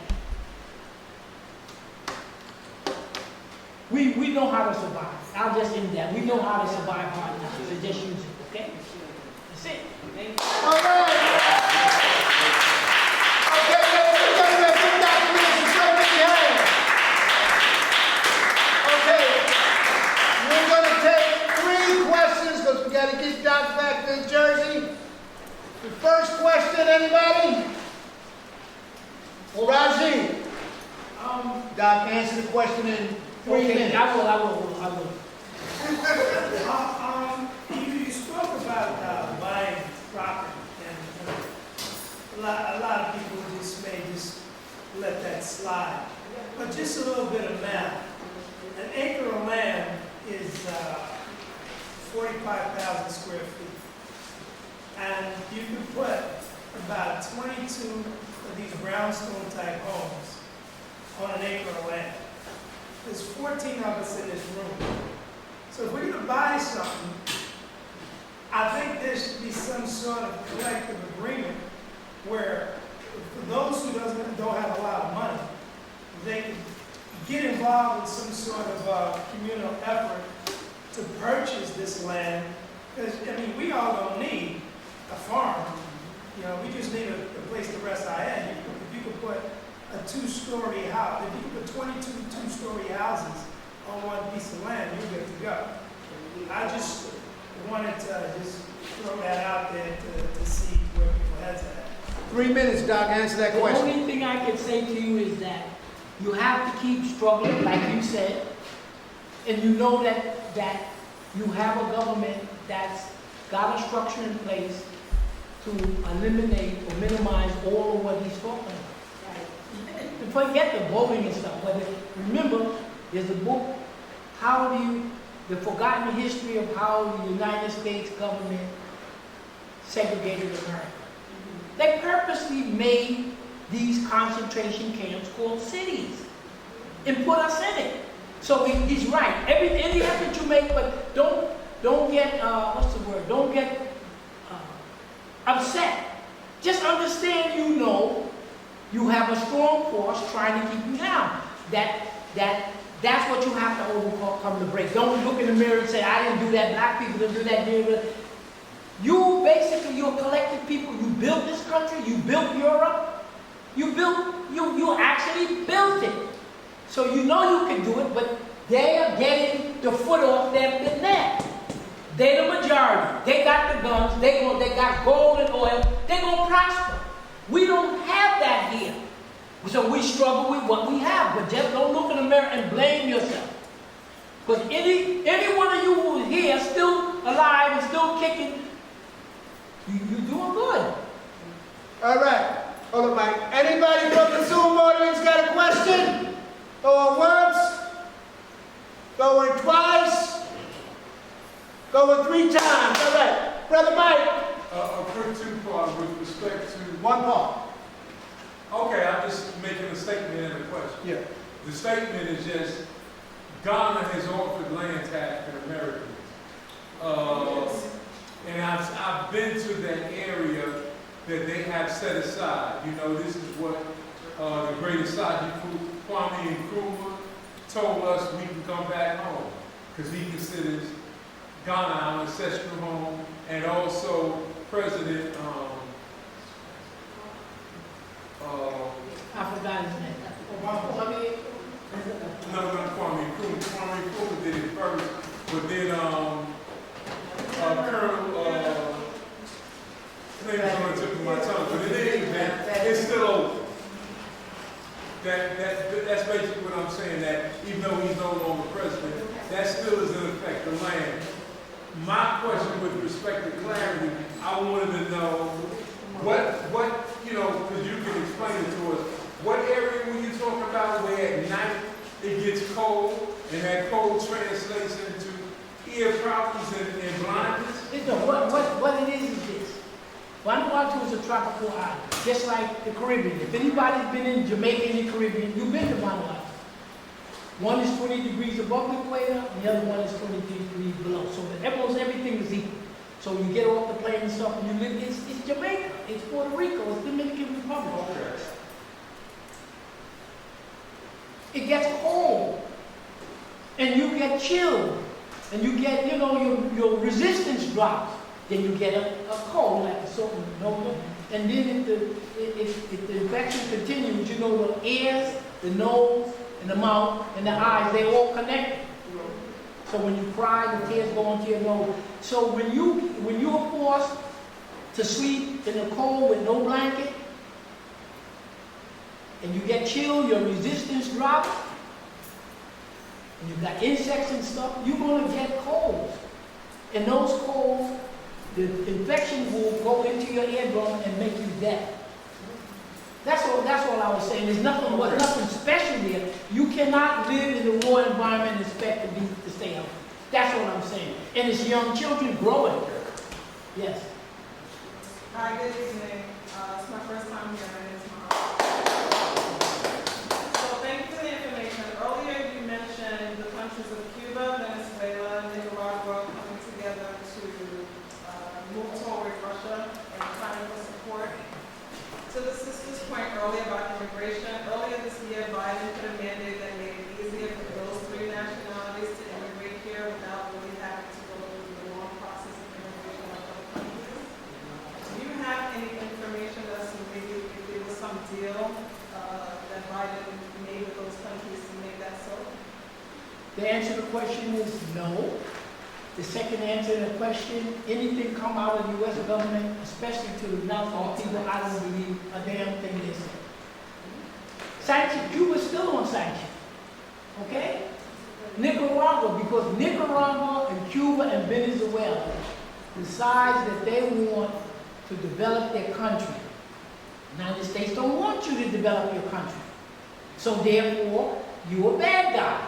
Then you go to Russia, you go to China and everything else. Whoever you gotta go to help, then what's the first thing they do? They freeze your money, they slap the sanctions. So the United States still has sanctions on these countries. Mexico says they're leaving, they're hooking up with Mexico said, I'm hooking up with the rest of the world. The hell with the United States. Great. And some of the what the senators said, we need to invade Mexico. Nobody wants to be mistreated. So I don't have a clue to what they're saying. They're all damn liars. They're all massive racists. Why would you believe it? That's what the people are saying at the UN and everybody said. We don't believe. As I said, in my personal, the United States government at this point, based upon Congress in the history, is the greatest enemy to African people globally. The U.S. government said it. Forget Biden and Obama and all this. Don't mean a damn thing to you. Nothing. You know what you struggle with. Nicaragua don't want to go along with the United States. Cuba don't want to go along with the United States. Mexico don't want to go along with it. And the people here don't want to. And they say, okay, what do we have to do to protect ourselves? Band together, collective security, get your weapons, and hook up with people. The Africans said, we're willing to trade with anybody, but we don't want to be ripped off. Freaks can have the uranium, but you're going to pay for it. That's all they're asking for. The countries are willing to work with you. Everybody needs you. You don't need any damn body else. Everybody's coming to you. So you can, what's the word? You can call your shots, and they're calling it. This upper third of Africa have already shifted away from the white people, and they have shifted into themselves, into China, into Venezuela, and Russia. Whoever wants to trade, the hell with the white people. Oh, just wanted to tell you that is President Rollins. That's Rollins. President Rollins. Okay. I'd like to go to have a statement and have a question. Mom was going to wait for that year return and she was fascinated. She was talking about the kids being, she's a teacher. She talking about the resources for the teachers to teach the kids. So she wasn't talking about the backpack, she talking about books and helping teachers and teaching 50 million children in one room. The trouble I have with Africa is this. China, who is the greatest imitator of all, is doing what the Americans and the white Europeans did many years ago. Because it succeeded. They do the divide and conquer thing. And there's so much tribalism and language and this and brokenness. It's not black against black, they're all black. And they're doing a tutu, a suit, whatever. So the whole thing is this. They're in Africa as we speak. Been there a long time before we start talking about it. They're gonna build the roads. They're coming apart though, because China do stuff that shine, but it's cheap stuff. They have the factories, they employ people who never had a job before, they got the roads and everything. They're coming apart too, because they do stuff cheaply. And they got, we got jobs in the factories, but you can give it so high. So they send from China to people to do the real CEOs or whatever, super managers, but you couldn't be in the factory. So what I see is succeeding. The people in Africa, most of them are below 30 years old. They wasn't around for colonialism. There's no education back. Just teach them that kind of stuff. So they see the white man as their savior. Oh, we got roads. Oh, the Chinese is helping us. Oh, we got factories. And actions speaks louder than words. So, plus when you go to Africa, there's a lot of, amongst the blacks, a lot of corruption. So you got to pay this person for that, and then you got to, on the side, there's corruption all over the world. The United States is, but that's the only place that beats the United States for corruption, is Africa. So you got to pay a little extra on the side like it's mafia or something. So it's hard to do real money. No, I in Africa as a fact. You ask people, I know people who went there. You know, I understand. The answer to your question is, I believe the Africans should give Africa away to the Chinese. Wait now, Africa, listen Let now. me answer the question. according to what you say, Africans don't know what to do with what they got. In no. They don't do. Let me finish. You said you painting a picture that there's corruption, that there's no good, etc. Okay, I didn't say you were right. Based upon you, I suggest that we give Africa, because we're too stupid or too infighting to know what we got. I suggest that we just give everything to Africa. Should we do that? Yes, allow them to stay. No, wait a second. It's like Dr. Ben said. Yeah. Africans have a right to be born in Africa. If you want to concentrate on whether or not there's petty corruption, all you got to do is go into any part of the world where there is no water. Yeah. There's no proper sewage. Yeah. And all the people in Niger said, you got electricity, you got water, you got heat. We don't have it.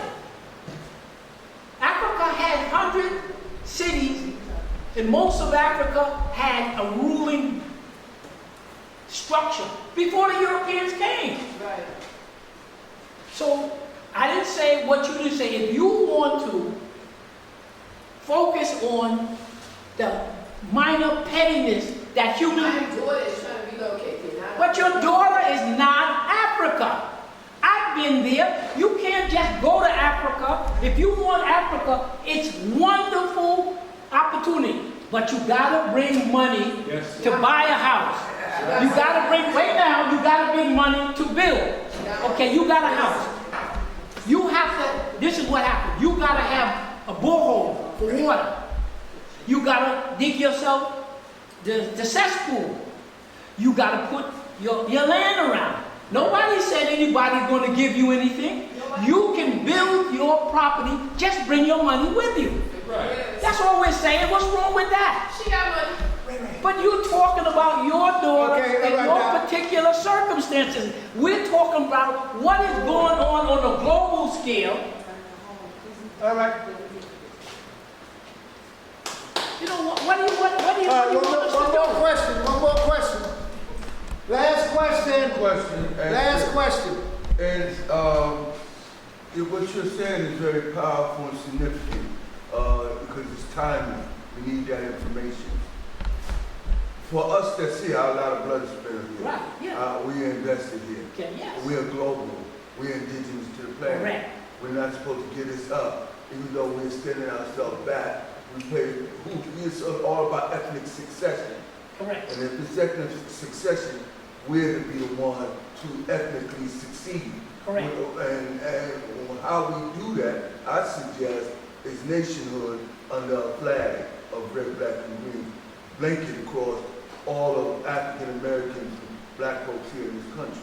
For us, as part of our initiative of oneness, because we have to start out with a standard, you understand? And we all come up under that. So, in relation to our responsibility here, right, and our legacy here, and our defense against invading factors, because there are invading factors. Them people that you talk about, South America, we talk about, they're getting strong enough to and close enough to invade North America. All right? They're strong enough, they're getting together, they're right there. It's not like when Cuba was by itself, they were talking about putting missiles and stuff over there and all that. But now, when all that alignment of all Central and South America comes to possible military threat, right? That cannot be relinquished in our minds. But how we sustain ourselves here, as and our position, because forces in the world could come, foreign forces coming in now, and those are also attempts to undermine our influence and our empowerment. And to be vital, because all that money, so big as they giving all up, that's our reparations. Yes. Paper, easily, right? So they'd rather give it to foreigners, and then this year get the kickbacks on the way back. But us, what do you say about us here? We got the Africa, and I'm in agreement with about building and establishing connections there. But here, how do we empower? 2 minutes, Doc, answer that question. I agree with 100%. That's why I emphasize. I'm not telling you what to do. Emphasize. You're here. You have to take care of yourself to survive. You have to take care of yourself to prosper. And you have to take care of yourself to keep building. So those of us who are here, who have to be here, who want to be here, the struggle continues. For those of us who have the opportunity, the money, or the mindset to go to Africa to establish, you need that. We need the foundation here, and we need it. Okay, the disunity of black people, who has the highest, white people have higher divorce rate, leaving their families. So this pettiness that you describe, you have to put it with everybody else. In front of the camera, please. You have a continent. The continent is 4 times the size of the United States. You're trying to build it with you white people and other people killing you, murdering you, doing it. These people are struggling to get control of it. They don't have time to worry about whether or not the pettiness here and pettiness there. They're trying to build the dams for water and for irrigation. They're trying to build the soil. So what you're mentioning doesn't factor in anything that's going to do anything for us as African people and the white people who took the country and used our enslavement. They're living very well because they control the resources and the people here, not because they're not petty, racist, or thing. So it's unfair to pin to African people the pettiness that you have there. You don't want to know why there's no books? Who caused the poverty of Africa? The Europeans. Right. So you want to look at the pettiness among black people. Black people have no more or no less pettiness than anybody else. Who cares about pettiness? Let's talk about corruption. We corrupt here.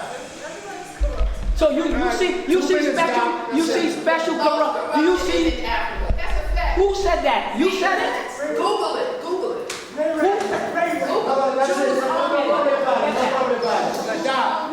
Okay. Ladies and gentlemen,